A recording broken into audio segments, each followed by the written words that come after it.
Good afternoon, ladies and gentlemen. You have tuned into the Rebel News live stream panel discussion on this, a Friday, August 28th, 2026. I'm David Menzies, coming to you from Rebel News headquarters, somewhere in a nondescript bunker in North Ontario. And my co-host, well, she's the lovable one. She is our BC bureau chief. That would be Drea Humphrey. How are you doing, Drea? I'm doing good out here in beautiful BC today. Not politically, but the sky is blue. Let's put it that way. Thanks for having me back. And before you continue on and introduce our great guest today, I just want to let everybody know who's tuning in. You can do more than that. You can be a part of the show too while supporting our journalism. If you're watching us on YouTube and you leave what's called a super chat, you leave a comment, whether it relates to what we're talking about or your breaking news that we're not catching because everything is live and unscripted. You leave a super chat, and with donations, we read those. I think it's $5 or more, but if you want to give more to help us out, thank you very much. And if you're watching after the fact and this is no longer live, you can leave us a super thanks, which helps us a lot too. And I prefer watching my stuff, I don't know about you guys, on Rumble, due to their free speech stance that they've taken over the years. And so if you're watching on Rumble, you can do the same thing. It's just called a Rumble rant. So we hope to hear from you guys because we got a lot to talk about. You know, it's funny what you said earlier, Drea. BC, of course, is maybe the most beautiful province in Canada by way of geography. Politically, and you know, it's the entire left coast, isn't it? Washington State, Oregon, California, beautiful states, but somehow they attract the worst political players. There's probably a thesis in there somewhere as to what went wrong in the West Coast politically. At least we can point to Alaska as being a bit of an outlier on that. But, and Alberta too, right? Well, yeah, I'm talking about right to the ocean, right? Right. But yeah, once you get to Alberta, you're in, you get out of crazy town. And to your point of our guest, well, folks, I'm delighted to have on our panel. He's a former Toronto police officer. Don't boo. He was one of the good ones, I swear to you. He is now the driving force behind the McLean Chronicles, and that would be Ross McLean. How you doing there, Ross? I'm doing great, David. Good to join you here. I'm just off the shores of Lake America. So, Yeah. You know what? We're going to get to that. Let's make that our second discussion. Right now, I guess, folks, we should look at something that's getting international attention for all the wrong reason. Namely, the Canadian Broadcasting Corporation has trouble with the idea of calling terrorism. What I'm speaking of is their head of standards. I don't have his title right, but there really is no standards when you take a stance like this. Bassem Bashra, a memo was leaked where he was warning CBC journalists not to call the September 11th terrorist attacks. They were merely crashes, you see. Oh yeah, a couple planes went into the Twin Towers of the World Trade Center. One went into the Pentagon in Washington, D.C. Another went into a field in Pennsylvania when the passengers of United Airlines Flight 93 tried to regain control of the aircraft. Ross, let's start with you. I find this so offensive, especially since 26 of the almost 3,000 victims of that day were indeed Canadians. Can you imagine being a family member mourning what happened to your loved one that day in Canada and finding out that the taxpayer-funded CBC, for reasons that remain baffling, because if this isn't a terrorist attack, if this doesn't meet the benchmark of terrorism, I don't know, Ross. But nevertheless, CBC saying, yeah, well, you know what, we don't want to offend certain people, presumably, or maybe this is next level suicide empathy. They must be looking at this story in shock. let me start by asking you this, Ross. Why in the world would CBC purposely not call terrorism terrorism?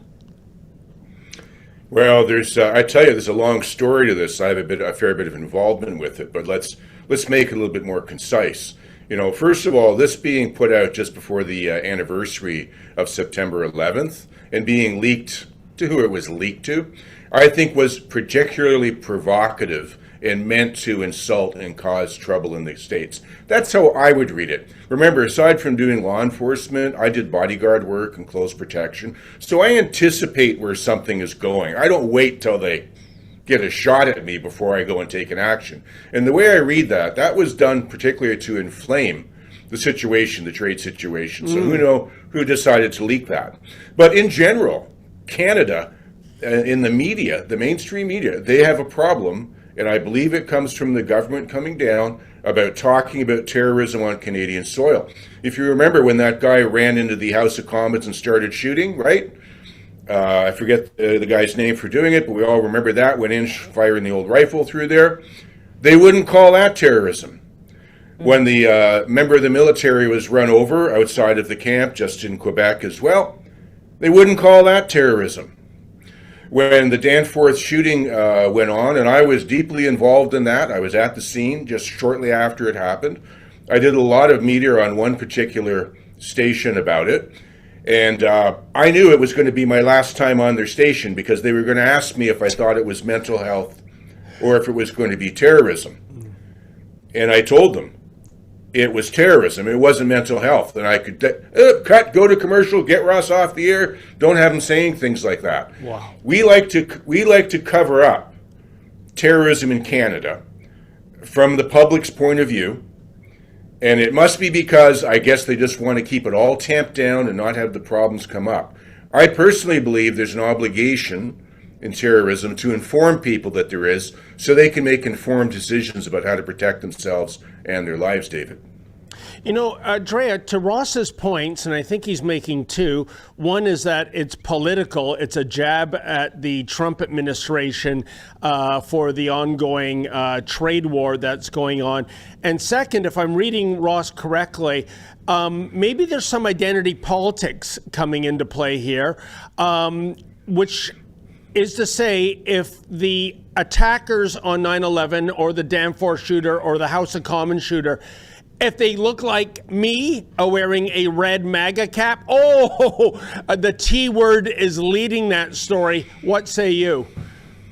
Yeah, absolutely. I mean, I think it comes down for me to one word: propaganda. This is state-funded revisionism, essentially. We might as well be trapped in 1984 when on the 25-year anniversary, which is what we're coming up to, you have the editorial standard be, hey, let's erase what we have been saying. Let's not forget they have been calling this a terrorist attack for almost 25 years. So now they want to go rewrite history. It's super concerning.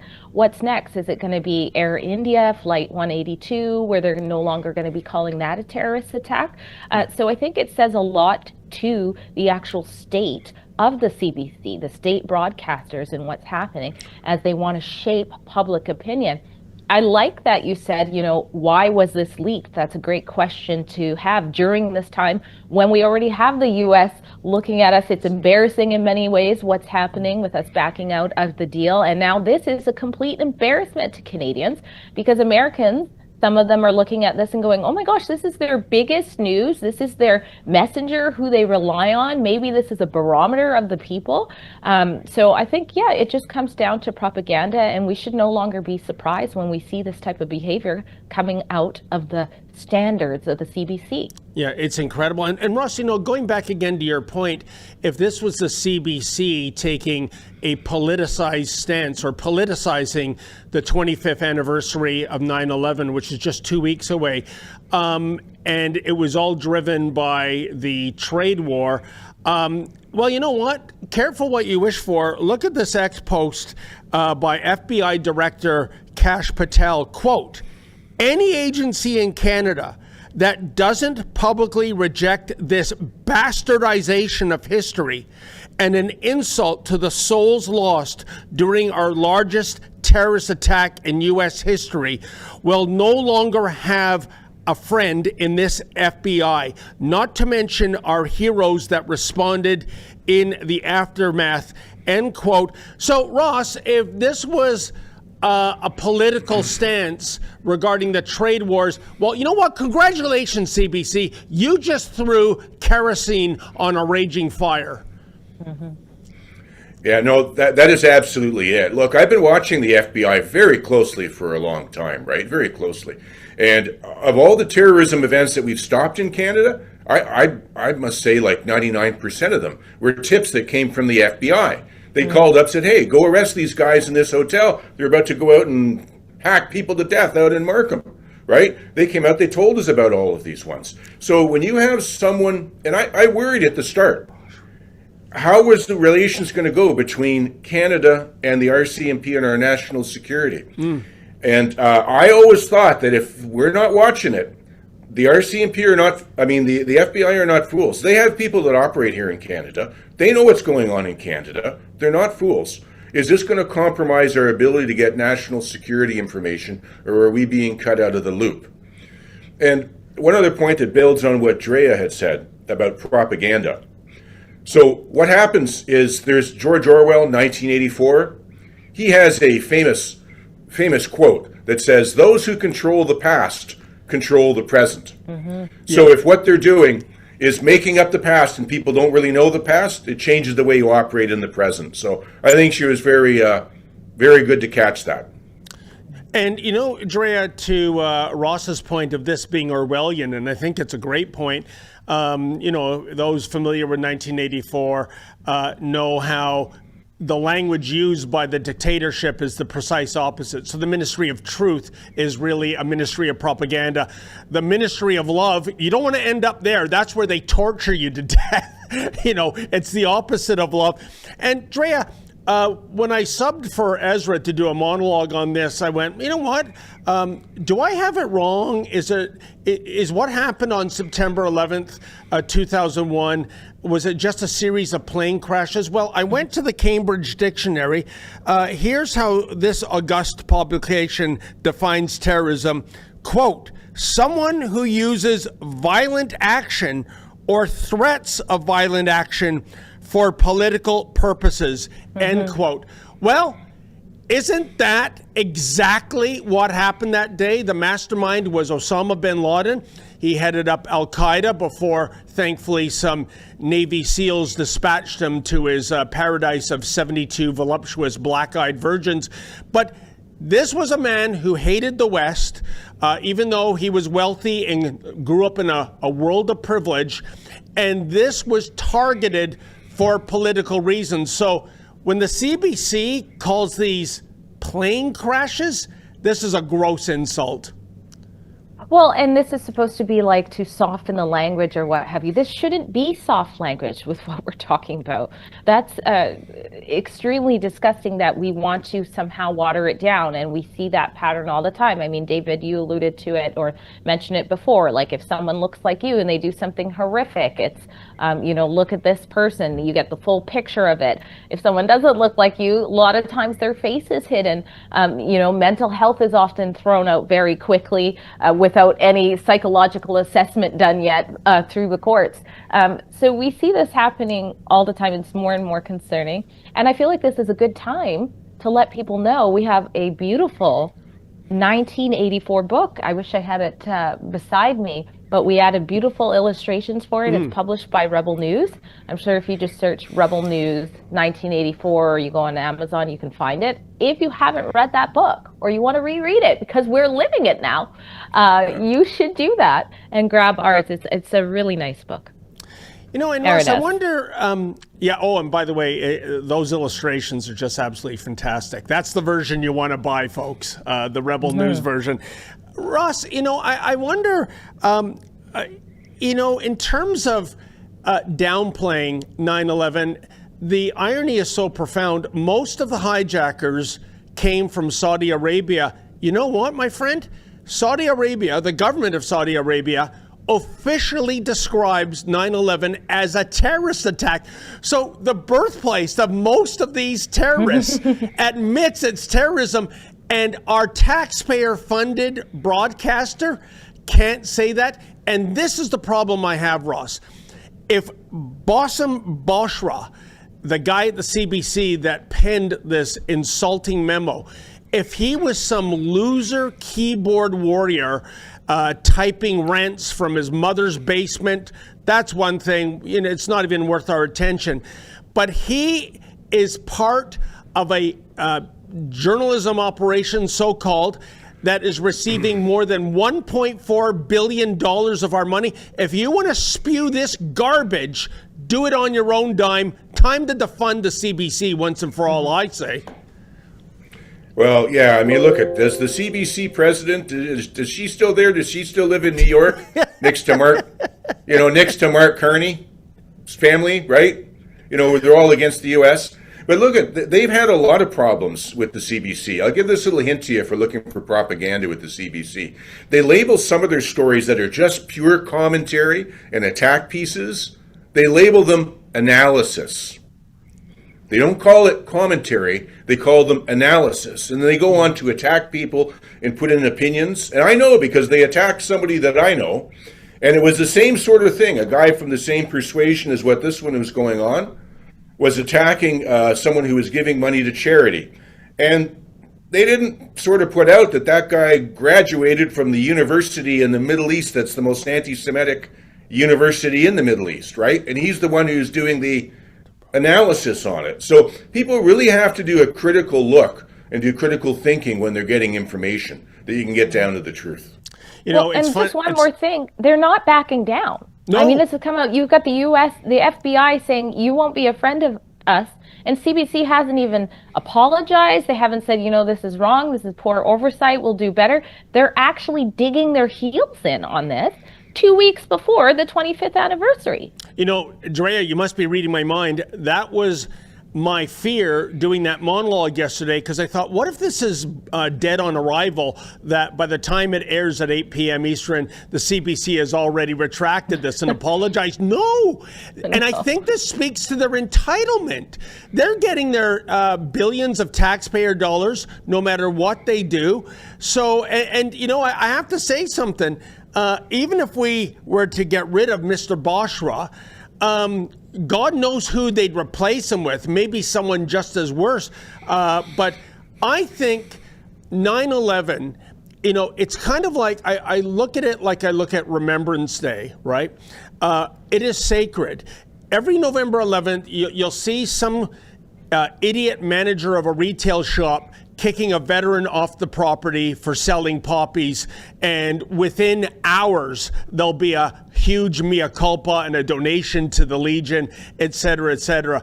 What I'm saying, don't screw with Remembrance Day, don't screw with the veterans, and don't screw with a profound tragedy like 9/11. Mm-hmm. And by the way, on that point, I just want to throw to this, it's an ad that appeared several years ago. It was a U.S. mattress shop, which, surprise, surprise, I understand is now out of business. They tried to make light of 9/11 to sell mattresses and box springs. I'm not kidding you. I'm going to roll this. And this is what happens when you disrespect a terrible tragedy like 9/11. Remember 9/11 than with the Twin Tower sale. Right now, you can get any size mattress for a twin price. Full mattress? Twin price. Queen mattress? Twin price. King mattress? Twin price. Store-wide sale all day long. Oh my God! We'll never forget. Oh, that was a real ad? That was a real ad, Drea, from a real shop. And wow. And I guess, guys, it just makes my point. Don't make light of profound human tragedy. And it is, and to Drea's point, Ross, we'll end it with, you get the last word.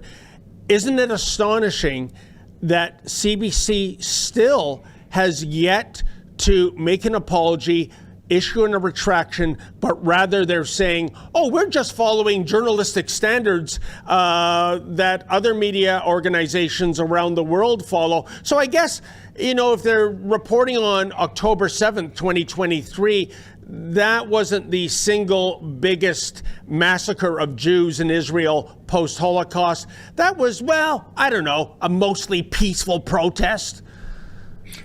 Yeah, they put words to that, and I'll finish with saying this on it. There's a lot I could say. The FBI, the CIA, they all have walls in their head offices of all the people who died courageously in service. And the FBI and the CIA, they have a lot of tremendous special forces type teams that people aren't aware of. And they regard the giving of a life, one of their people giving their life, as about the most serious thing you can have. And to play with that, I mean, in Germany, if you play with talking about Nazis, it's a criminal offense, right? Yep. Because it was such something that was so bad. Here, I guess they take advantage of our liberal policies, that they think that they can play that game with something as tragic as what 9/11 was. Unbelievable. And we should add almost 3,000 people, innocent people, died that day, but hundreds, if not thousands, in the years following died. Complication, typically first responders inhaling terrible substances and having their lives forever tarnished. We can't forget about that either. So moving on, another thing that's getting a lot of bandwidth these days, guys, is Donald Trump deciding to officially rename Lake Ontario as Lake America. And oh my goodness, cue the outrage. I think we have a clip. Let's see the official pronouncement of that. We're going to be changing the name of Lake Ontario, effective immediately, to Lake America. That's going to take place right now as I sign the order. Do you have anything to say about it, Ben? Yes, sir. So this is a straightforward but important executive order. It directs Secretary Burgum and the Department of the Interior to update the Geographic Names Information Service to reflect that the lake once known as Lake Ontario will, from this day forward, be known as Lake America. This is a lake that has most of its volume in the United States. The deepest parts of the lake sit in United States territory, so this will reflect that this is an American lake. Thank you. Okay.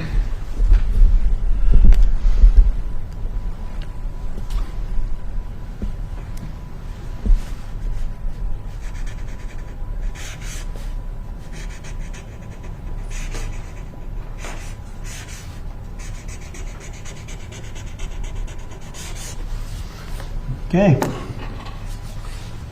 Thank you very much. And we filed all the necessary papers, documents, everything else. We notified all of the various people that we have to notify. So we've done everything that you have to do. And this is official, effective immediately. Now, Drea, let me start with you. If you look at the avalanche of media coverage in Canada, especially in Ontario, about this, people are losing their marbles. They're going insane, but I don't get it. I've been so conditioned to renaming things here in Toronto.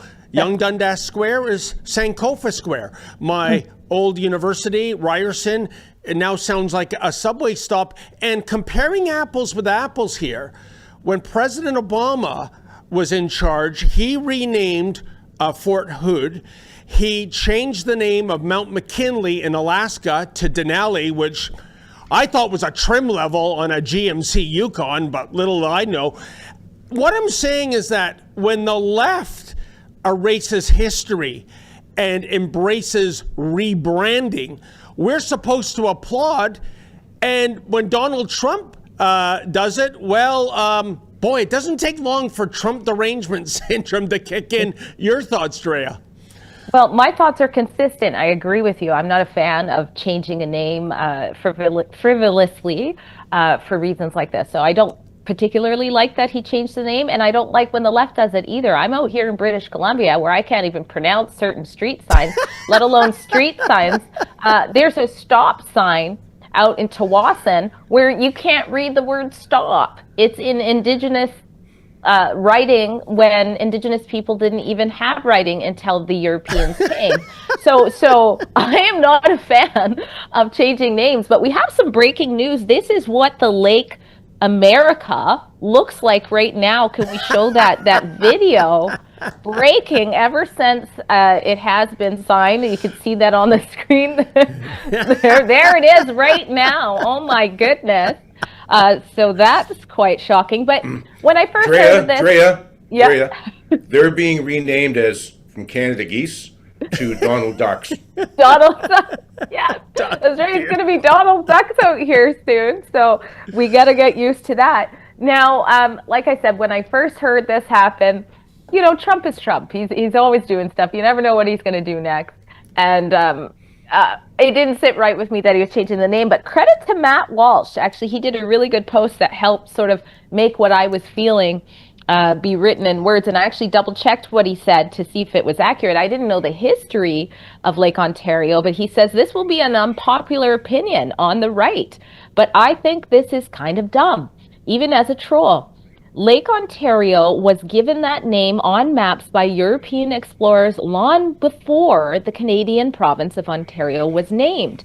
There are several cities in America called Ontario, at least one of them predating the Canadian province by like 100 years, because the word originates with native tribes in North America. It's not a Canadian invention. Canadians never uniquely owned the lake or the name. So in effect, all you're doing here is actually giving them credit for a thing that wasn't theirs to begin with. Yeah, it's funny when Canadians are upset, I guess, or whatever. But Lake Ontario, the name itself, is American history, dating back many centuries. Not sure how you own Canada by deleting your own history. So I thought that was brilliant.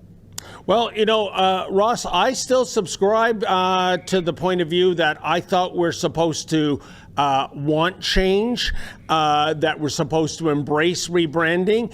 And so maybe it's not the rebranding, but it's who's doing the rebranding. And by the way, in my litany of examples, I even forgot something that's near and dear to my heart.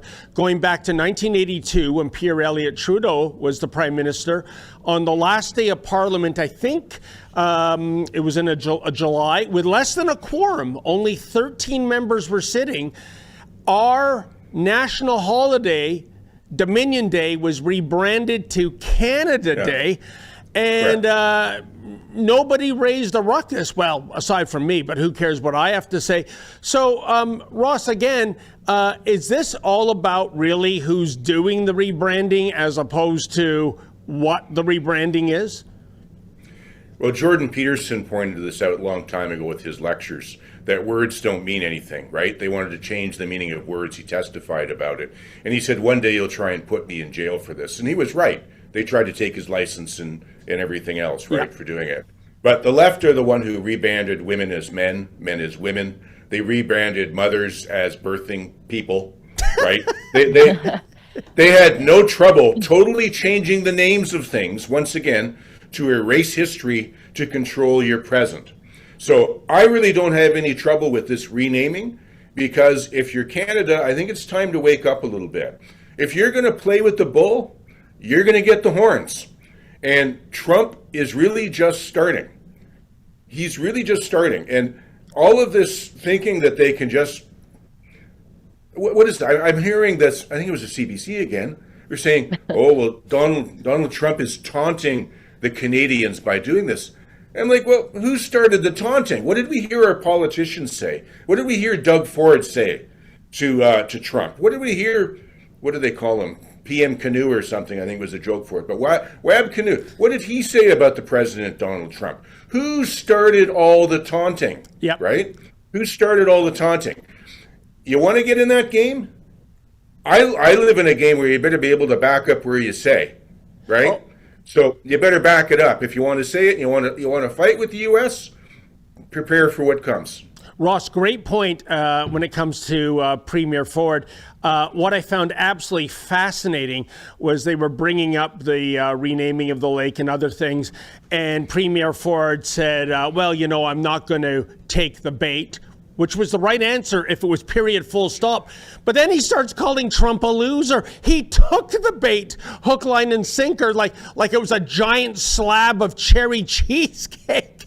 So, you know, I think we're losing this battle. It's not just the fact that the U.S. has an economy 13 times the size of Canada, but when we get, you know, caught up in all this little minutia, the circus sideshows, we're not focusing on the big picture, which we still don't have clarity to. Why did these, you know, trade talks collapse? Lutnick says this was Carney's fault for political reasons. Carney denies it. But I'll tell you, when it comes to believing or disbelieving Carney, I can tell you where I'm coming in on the Carney files. Before we go to the break, guys, one quick thing, and we'll start with you, Ross, being an ex-police officer. Here's an ex-post from the Hamilton Police Service. Quote, Hamilton Police are aware the Dominion Club of Canada continues to seek an alternate Hamilton venue for its DomCon conference on August 29th. That would be tomorrow. Anyone with information about a recent venue booking in hashtag Ham Ontario is asked to contact police at the following number. End quote. Ross, I was just in Hamilton last week. The story was about how a quiet neighborhood is in chaos because a house has been taken over on a street and turned into a drug den and a brothel, and people are coming and going 24/7. And according to Hamilton Police, when I reached out to them, it's under investigation. Next month, it'll be 1 year since this putrid mess was on this street. They can't do anything about that and so much other real crime in the Hammer. But when it comes to thought crimes, it's calling all cars. What do you make of this? Well, David, I'm not sure how much time you have before you go to break, but let me tell you something. No, but David, you've known me a long time, right? You've known me a fairly long time. I back the blue. I am very serious about the value of good law enforcement to a community. I think it's serious. I know people who've lost their lives for it. I think it's a very, very serious business of law enforcement. And when I see some bad leadership going on these days in Ontario particular from the policing, where the police are getting involved in politics and social issues and two-tier policing and not treating everybody fairly, it really strikes me in the heart. I think it's horrible. We've got some good police leaders out here still. There are lots of good police there. There are lots of great police people. But the leadership at the top and at the police boards is horrific with a couple of forces. And I know the chief, I know him a little bit of Hamilton. I don't know why he would have authorized something like this. It goes beyond the pale that you're going to chase somebody out of town. The government just lost the case, which Rebel News covered very, some of them. Sean Foyt's case is coming up, right? For why they kicked him out of a venue and wouldn't let him perform in venues. The Quebec government also lost when they stopped a Christian Right to Life concert or convention that was going on. They got sued and they lost for it. So, as much as this is a little bit funny, I don't think it is. I think there's when the police leadership gets out of their lane, trust me, they're not only doing it in the lane for the citizens, they're doing it in the lane for the officers that have to enforce it.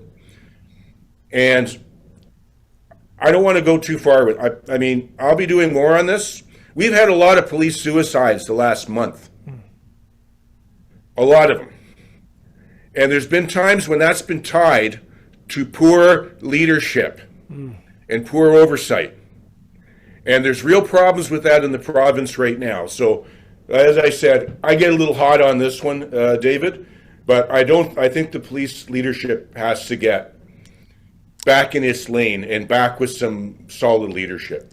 Ross, I agree with everything you just said. And, you know, Drea, people might accuse me of being anti-cop because we've exposed police behaving badly. Like Ross, I'm not anti-cop. I know there's great men and women in the police forces across Canada that just want to do law enforcement.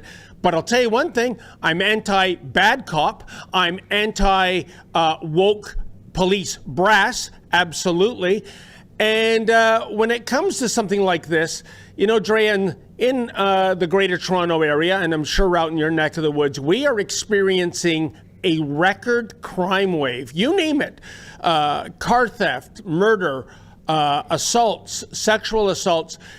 And yet, a police force in Hamilton thinks a thought crime is a priority.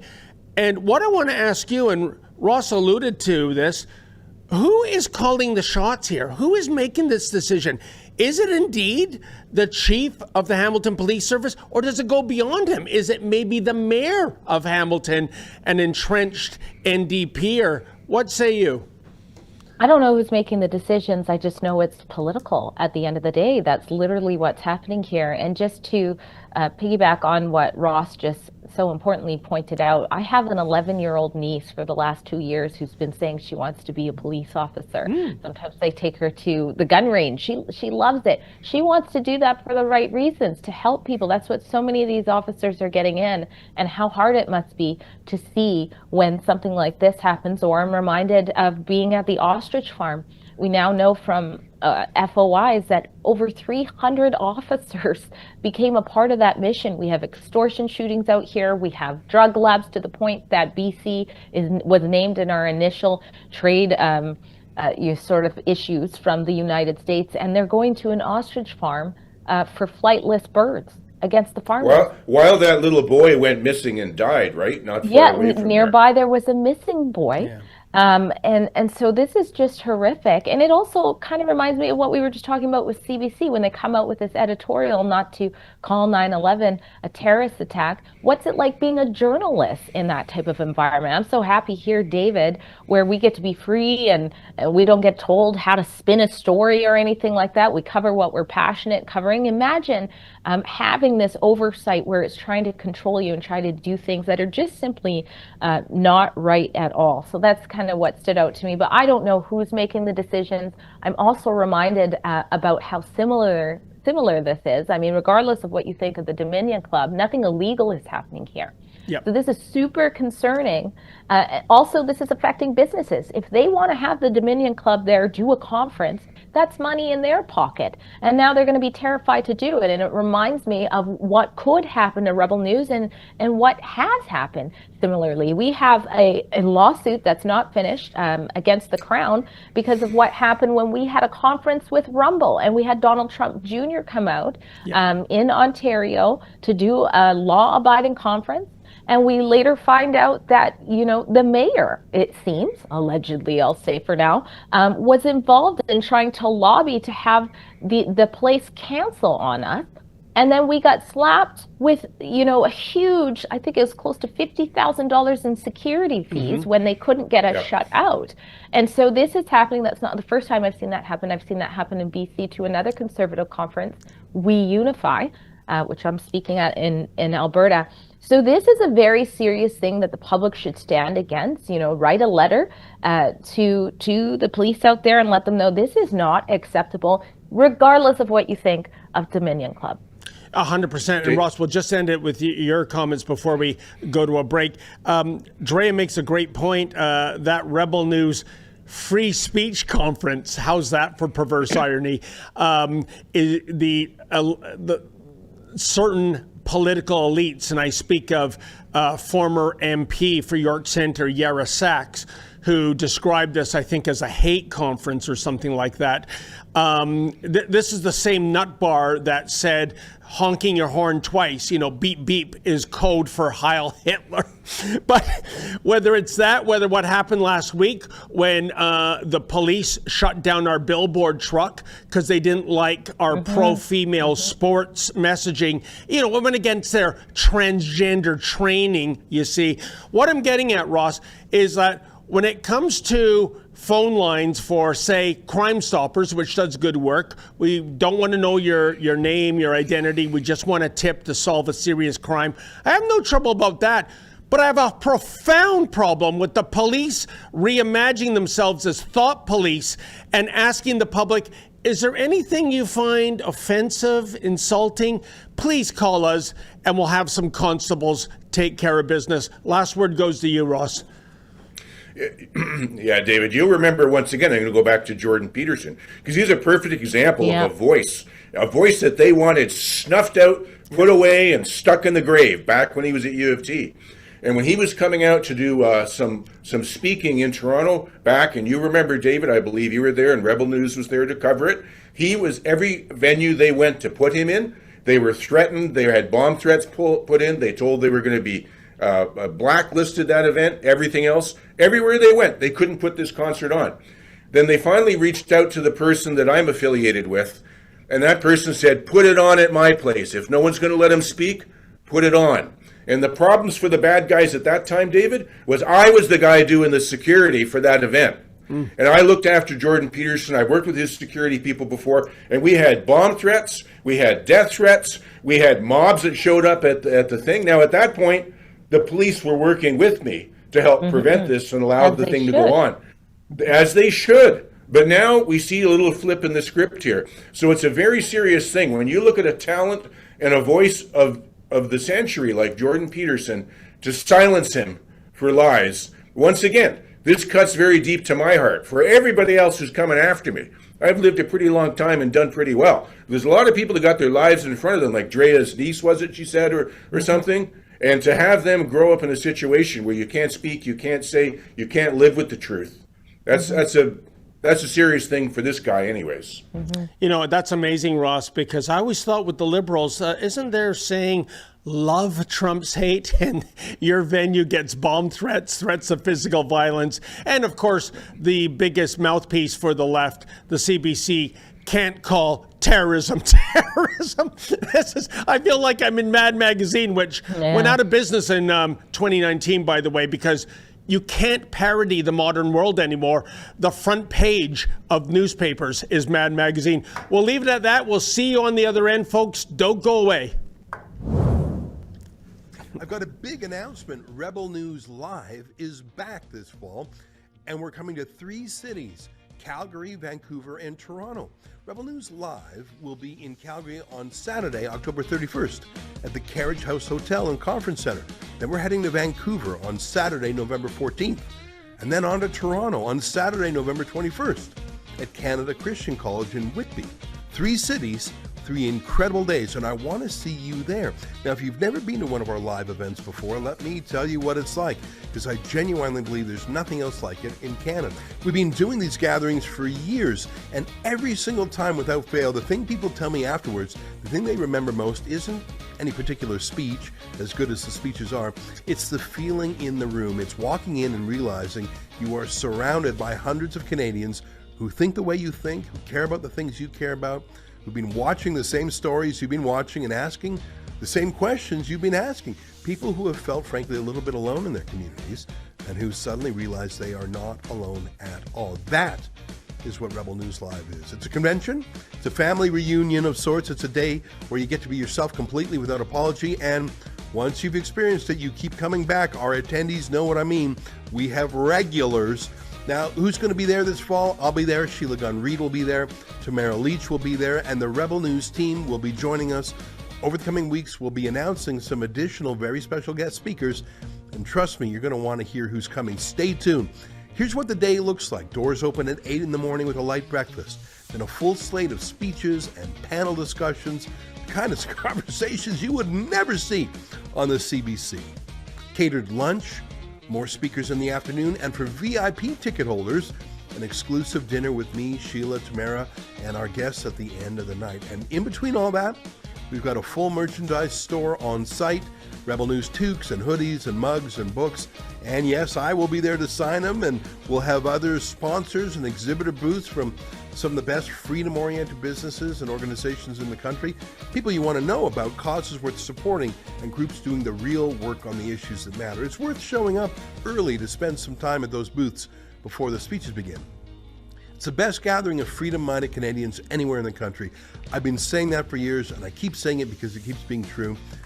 Now, I need to be straight with you about one thing. These events sell out every single year without exception. If you wait too long, you will not get in. I've seen it happen. I don't want it to happen to you.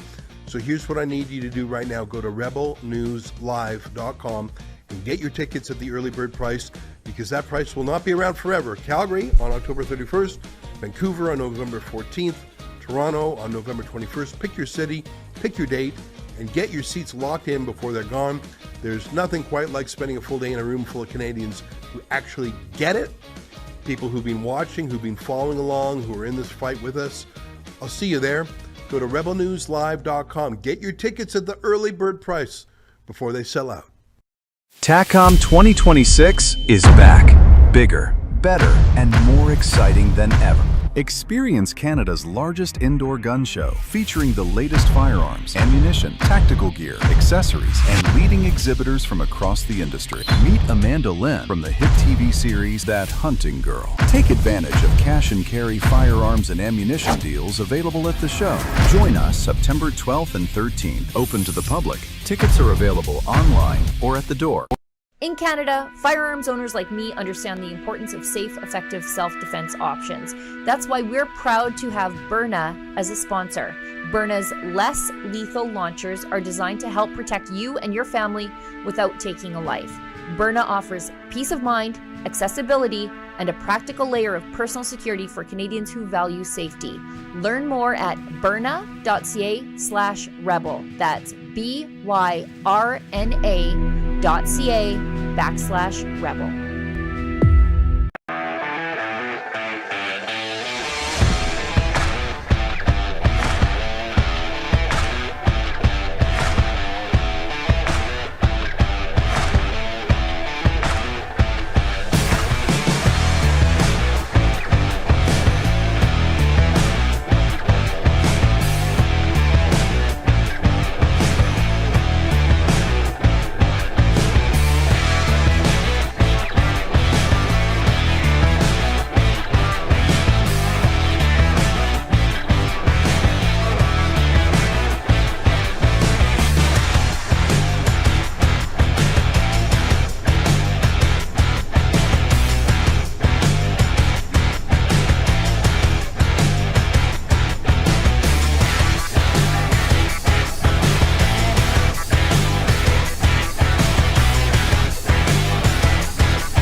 Canada's been told to just quit smoking for decades, same message over and over, and yet millions of Canadians still smoke. So let's ask a follow-up question. For those who don't quit, what about change? In 2026, Canada has options that didn't exist years ago. Smoke-free alternatives for adults who would otherwise continue smoking. That doesn't mean risk-free, it means informed choice. If you don't smoke, don't start. If you smoke, quit. But for those who don't quit, change could still be part of the conversation. That's why Canadians should check out unsmoke.ca, an information resource focused on smoke-free alternatives and honest facts, not judgment. Put the lighter down, Canada. Learn what your options are. Oh, welcome back, folks. And by the way, Drea, I think you might have an ad read, or have I got that wrong? That could be true. Sorry, I was preparing for...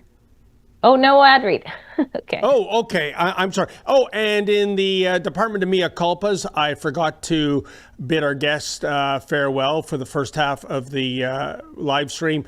That was Ross McLean. And folks, if you want to see Ross McLean's words of wisdom, go to X and go to the McLean Chronicles.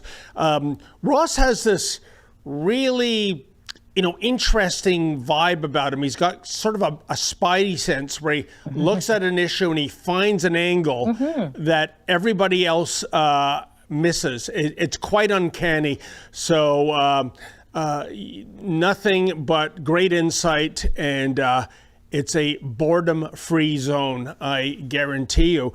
So, Drea, let's move along. Now I know, folks, much like discussing privatized healthcare clinics and supply management immigration is increasingly becoming a third rail subject. You dare not step on it. Well, you know what? Thankfully, Conservative MP Michelle Rempel-Garner, she's a lioness, and we have a post of her weighing in on the sacred cow that is the immigration file. Let's hear what she has to say. Well, I mean, let's start with the opening statement that you made, which is Mark Carney's statement on Canada's immigration system is under control. I don't think anybody would agree with that. I mean, that was, I could use a different word for what it was, but it was a bit of a stretch. How about we say that? How about we say it was slightly detached from the truth? Here are some of the metrics. I mean, you were talking about the temporary resident population. That number, right, overall immigration levels should be matched to Canada's ability to provide jobs, healthcare, and housing to everybody, right?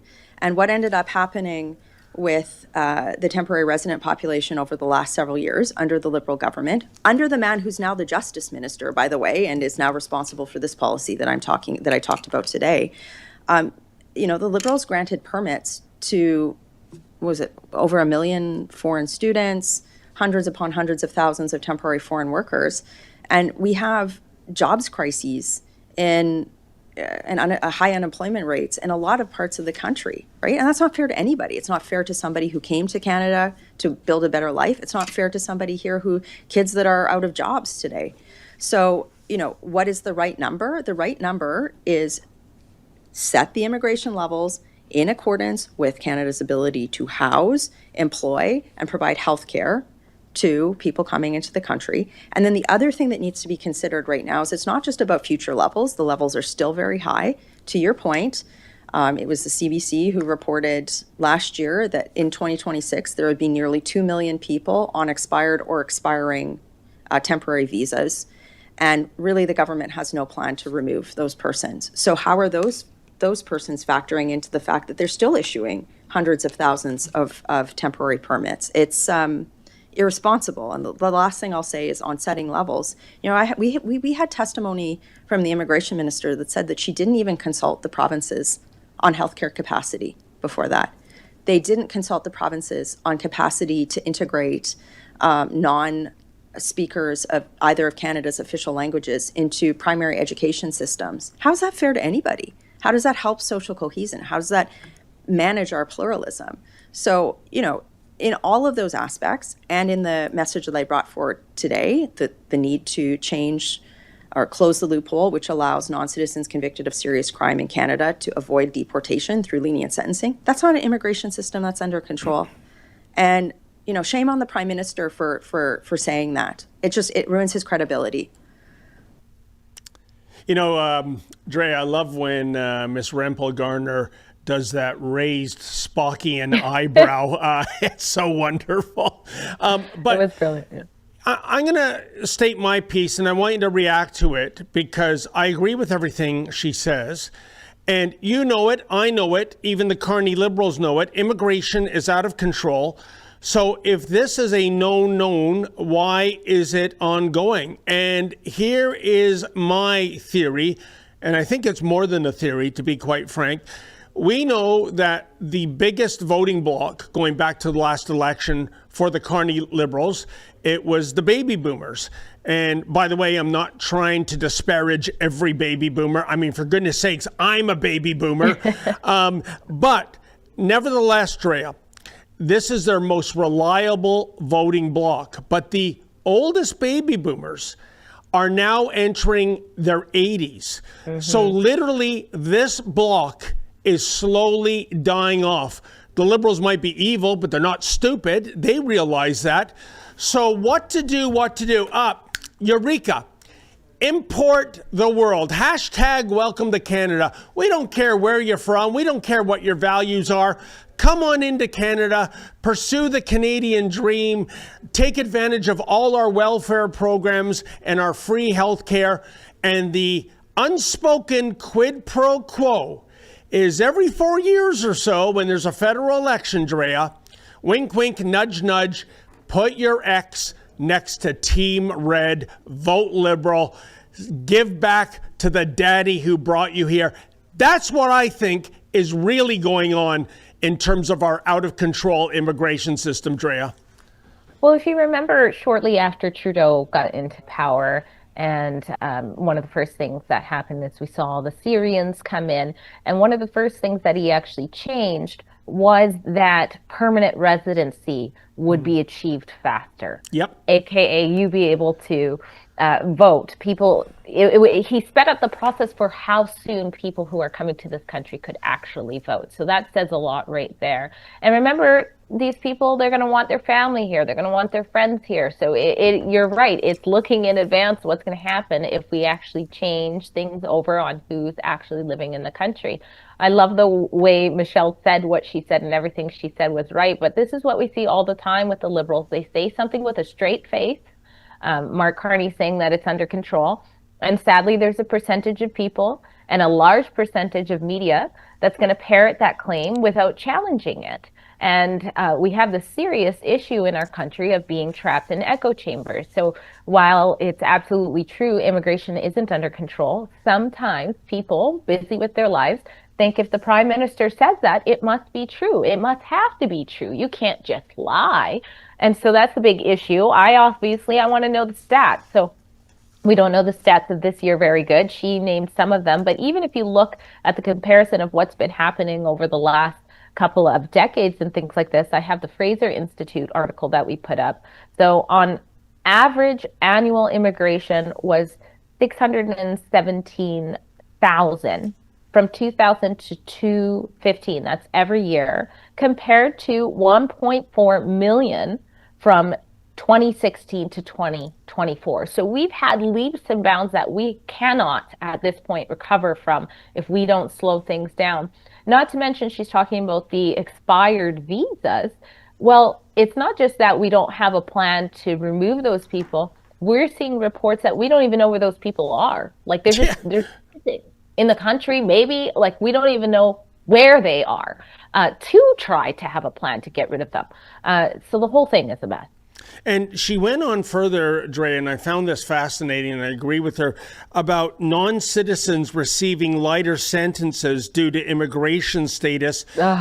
She called this a two-tier justice system. She's absolutely bang on. How many times, Drea, have we seen stories of somebody awaiting permanent residency or citizenship? They're on trial for something severe, and the judge, an activist judge, wanting to keep the sentence under a certain benchmark so it will not affect that person's immigration status, i.e. you're deported immediately. What I find fascinating is, shouldn't this be the litmus test of the people you're letting into the country? Namely, if they're committing crimes even before they have their swearing in ceremony, those aren't the people you want to be new Canadians. I mean, Drea, if you or I, if we were immigrating to the US or France or Spain, I can tell you, I'm going to be such a Boy Scout. I'm not even going to jaywalk, okay? If you are caught carrying out a serious crime, we should be thankful that you're the kind of ilk we don't want here. But judges go, no. A little more suicidal empathy, if you mind. Let them stay. This is absolutely egregious. That's such a good point. You do certain things that, you pee in an alley, I'm picturing, pee in an alley in a different country and you're going to go to jail. Let alone what's happening. And you're right to talk about the leniency our courts have shamefully given. I think it was a man in Ontario who was charged with sexual assault on minors, and they said, you this might affect your immigration or what have you. It's ridiculous. Out here in British Columbia, when they started cracking down on the extortion shootings, it very quickly became clear that these are people who are not even Canadians doing it. And so as they were like, okay, we're going to deport them, they started saying, hey, we claim asylum, and it actually slowed everything down. Now, thankfully, they did end up eventually deporting, but on the taxpayers' dime, we had to go through all of this process because they literally could get caught and then be like, actually, we need to stay. And the whole system was bent towards keeping them to stay. So it's a joke. Yeah, 100%. By the way, you mentioned British Columbia, and I know we're running out of racetrack here, Drea. When it comes to your Conservative Party there, I'm thinking, I don't need to go see the new Spider-Man movie or the Odyssey. Just give me a lawn chair, a bucket of popcorn, and a soft drink, and I'll watch the hilarity unfold. What is going on there? We have several resignations happening. We see Carrie Lynn Finley under attack, which seems to be never ending. Drea, I know you watch this file closely. Can you explain to our audience what's going on here?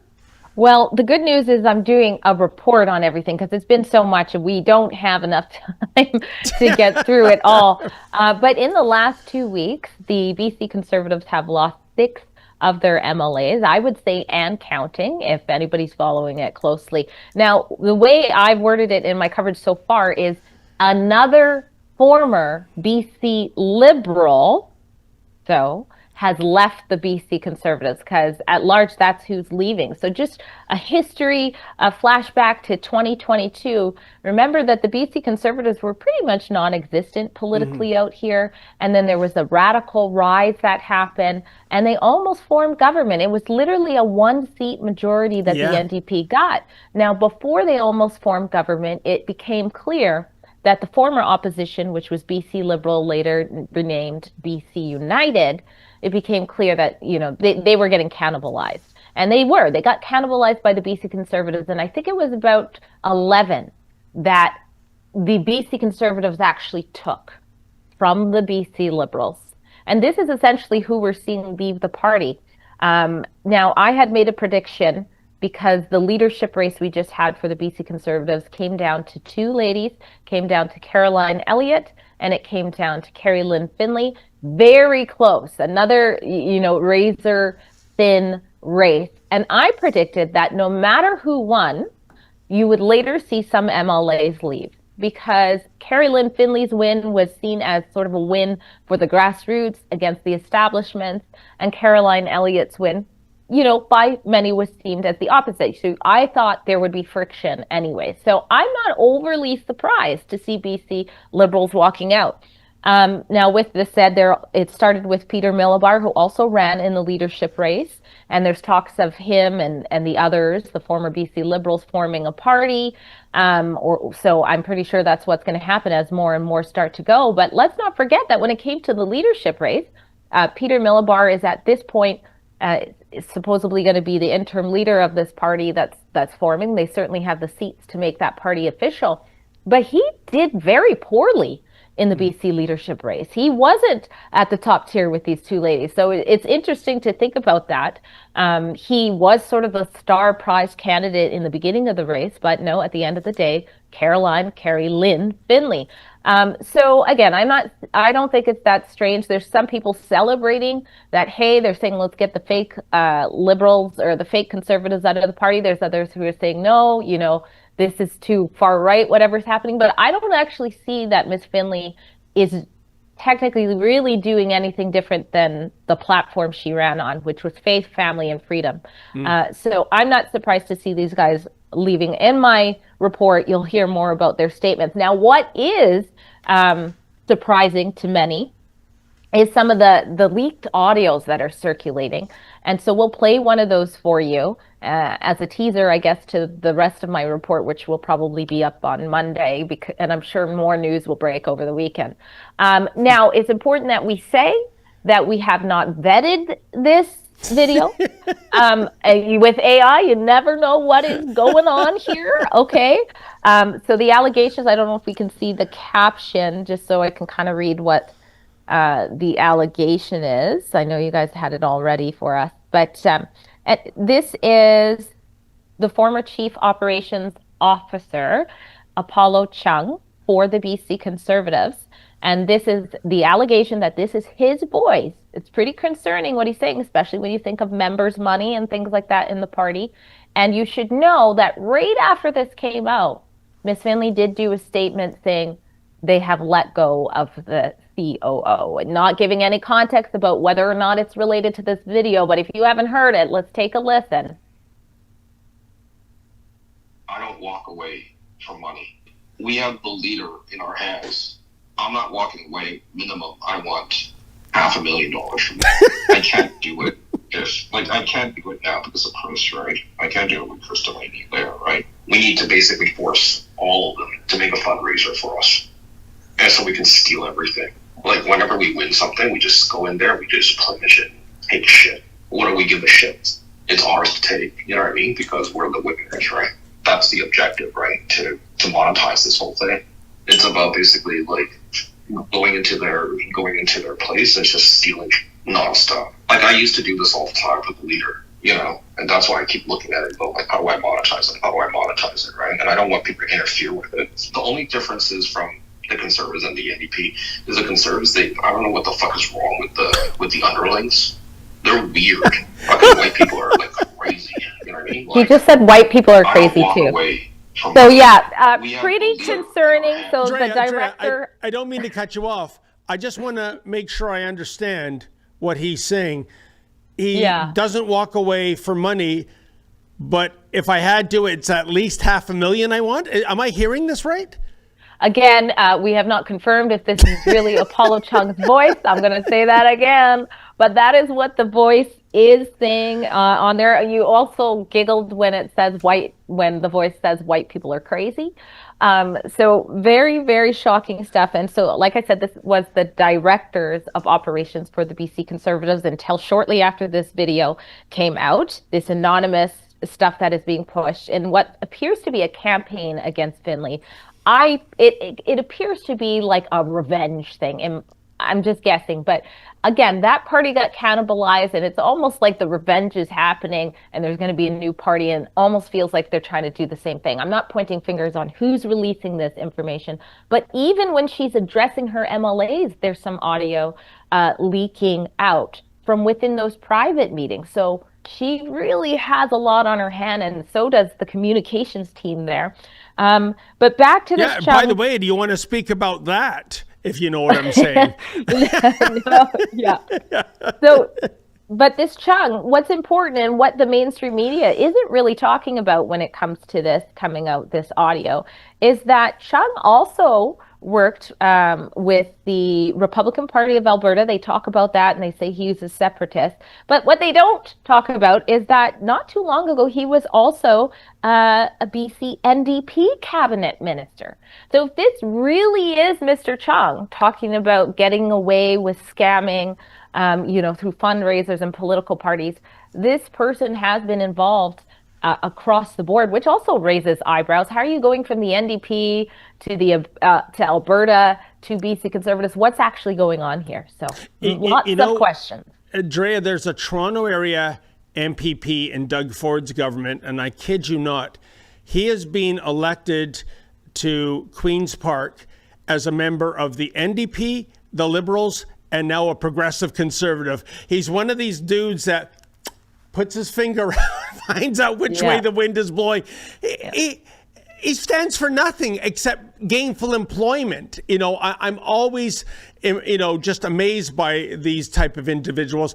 Dre, I want to ask you if the opposition is the circus sideshow, and right now it's just a new headline every day. When it comes to the big tent, i.e. the government in British Columbia, how are they polling right now?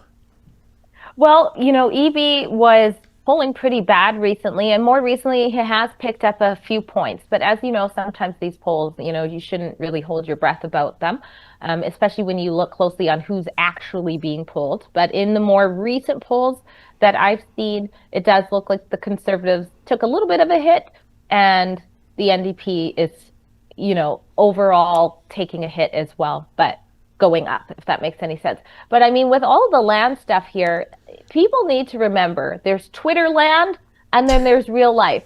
And there's people who are struggling to pay their bills and struggling with the things that, everybody can get behind, and that conservatism can make some sense into. And many people are not paying attention to what's happening on Twitter, as dramatic as it seems, and many people are not paying attention to politics. And I think at the end of the day, even if there is another party that's going to hurt both parties at this point, because David Eby is losing so much support that if another party comes out, I think you're going to have people who are like, I don't like David Eby anymore, but I'm kind of scared of Finlay or whatever. So I think the NDP is going to lose some vote. And then you're also going to have, the Finlay Conservatives lose some vote. So it could be a wash at the end of the day. That's only for the people who are paying attention. The people who are not really paying attention and they're tired of the NDP, things are getting too unlivable here. They're going to see that Conservative name, in my opinion, not know much about what we're talking about right now and tick Conservatives. So I don't think even if we talk about the polls and stuff like that, I don't think we really know what would happen if an election was around the corner. As it stands, it's not for a couple of years. And Drea, I guess, hindsight is 20/20, as the saying goes, but embracing all those liberal MLAs into the Conservative Party, in retrospect, was that a mistake? Okay, that's a very good question. I think it's easy to say it was a mistake, but I think strategically during that time with the momentum that was happening, how close they were to forming government, I mean, I don't think you should ever bend against your principles or your promises to the people. I think that's why I wouldn't be the best politician because I'd probably be out in a week. But I do see, if you have these sitting MLAs saying, we agree with what you're going to do. And that's what a lot of them did. They became chameleons. All of a sudden they were on board with getting rid of Soji and they started warming up to the drip talk and stuff like that. I can see, definitely the advantage of locking arms at that point, hoping for the best that was actually going to work out and maybe forming government. And like I said, it was a 1-seat majority to the NDP. They took their shot. They're paying for it now, but perhaps it could have gone another way. Sounds like a Greek tragedy to me. I mean, so close. And then instead of gaining momentum by saying we're on the right track, to have all these distractions. Yeah, they didn't take them all, and some of them didn't want to go to that party, but they did refuse some, is my understanding. But Drea, have you ever thought of running for office? You made mention you're not a... I've been asked, believe it or not, many times, and I usually say, have you seen my Twitter? What about you, David? Oh, I've had so many people saying, you ought to run for office.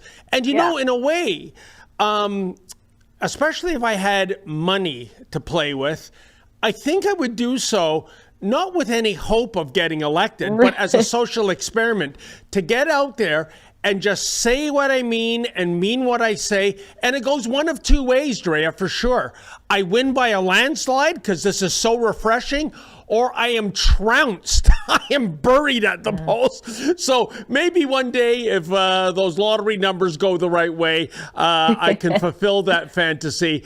But for the meantime, no, I like it right here at Rebel News. I just picture you in a costume running. I just feel like that's bound to happen somehow. So could you imagine the haters that would come out? Could you imagine? Many. So many. Right. Last question about BC politics then, Drea. Do a little crystal ball gazing for us, will you? How does this pan out? Like you said, the next election is a couple years away. That's an eternity in politics. But still, let's fast forward to a couple of years from now. What do you see going down? Well, the biggest challenge for Miss Finlay was where was she going to get her seat? And recently we saw now former MLA Rand Gasper give up her seat, essentially so that Miss Finlay could run in the Abbotsford riding. Which was won by a large margin for Conservatives. And then before that, it was held by, I believe, a BC Liberal. And then before that, it was held by an NDP. So that's very interesting. That's something that we need to watch. How is that going to pan out? Because she definitely does need a seat in the legislature to be able to go up against the Eby, right? And see, so people can see those interactions. Now, if I was Premier David Eby, he's got 6 months to call the by-election, or the NDP government does. I would delay that as long as possible, especially with all this chaos going on. So to make it her not have a seat as long as possible. So the campaign that seems to be forming against her is very fierce. And to be honest, it started like immediately. I've never seen anything like it. Like as soon as she won leadership, you think there's a little bit of down moment while she can get her feet wet in the situation. And already there was a strong media campaign against her as if it was election time still. It was the Yeah. strangest thing. And it's Yeah. only gotten worse and worse. And now that she has people anonymously recording her, which can be easily taken out of context, and whoever else, I mean, who knows what could happen? I think there are a lot of conservative-minded voters who are kind of seeing through it and kind of seeing that this is an attack. But it's almost like, well, what's going to happen next, right? And how's she you know, gonna... conservative-minded voters is one thing, but Drea, surely if you're serious about giving an alternative, if you are the Conservative Party, maybe attract, conservative candidates and not conservative in name only. We've already seen the failed experiment of those liberal MLAs. You know what it reminds me of? It's that ancient Greek fable. It's winter is approaching and a farmer sees a snake in his field. It's near death. It's freezing. So the farmer picks up the snake and puts it into his chest, and he walks to the farmhouse and it's warming up and the snake revives. And when the snake does revive, it bites the farmer, and the farmer says, "Why did you bite me? I rescued you. I gave you warmth. I made you live again." And the snake says, "Because I'm a snake." Exactly. I'm a snake. Just be conservative and trim off the fat and then run with the platform you said you were going to run on. There is a margin for that in British Columbia.